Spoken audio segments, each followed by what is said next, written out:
The strong do as they wish, the weak suffer as they must. That's a famous line from the Peloponnesian Wars by the great Greek historian Thucydides. But does Thucydides' dictum accurately describe world politics? I'm Jim Lindsay, and this is Lessons Learned. Our topic today is the seizure of the USS Pueblo on January 23, 1968. The USS Pueblo was a naval intelligence ship operating in international waters off the east coast of North Korea. The Pueblo's mission was straightforward. It was to monitor Soviet naval activity in the area, as well as to intercept signals and electronic intelligence coming from North Korea. On that cold, hazy January morning, the Pueblo suddenly found itself under attack from several North Korean ships.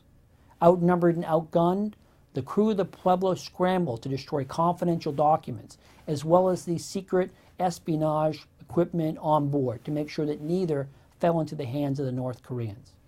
The fighting lasted less than 3 hours. When the smoke cleared, one American sailor was dead, and 82 Americans would spend the next 11 months in captivity, where they would be tortured and starved. When they were finally released in December of 1968, Lloyd Booker, the commanding officer of the Pueblo, would say it was like coming out of the grave.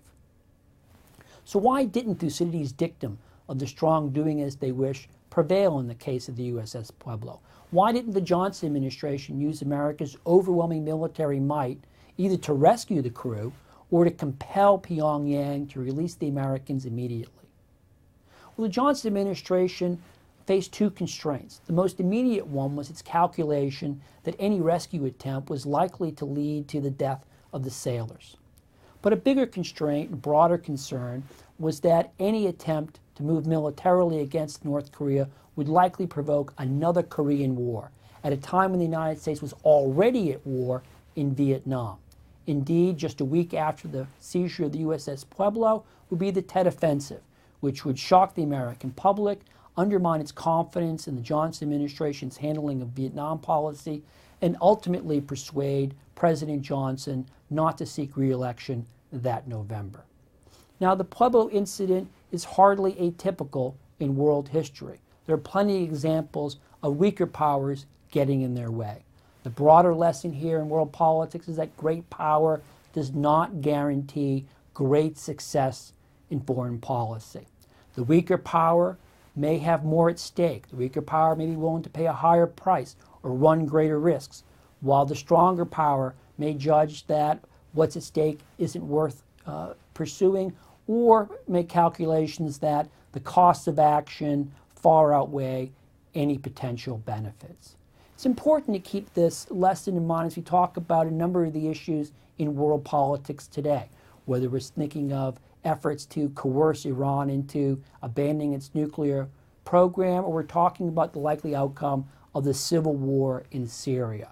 When we look at foreign policy, it's important to look not just at the relative power of the various parties, but also at issues like their will, their skill, how much risk they're likely to tolerate, and the likely calculations about how different strategies will play out and whether the costs will be worth the benefits and vice versa.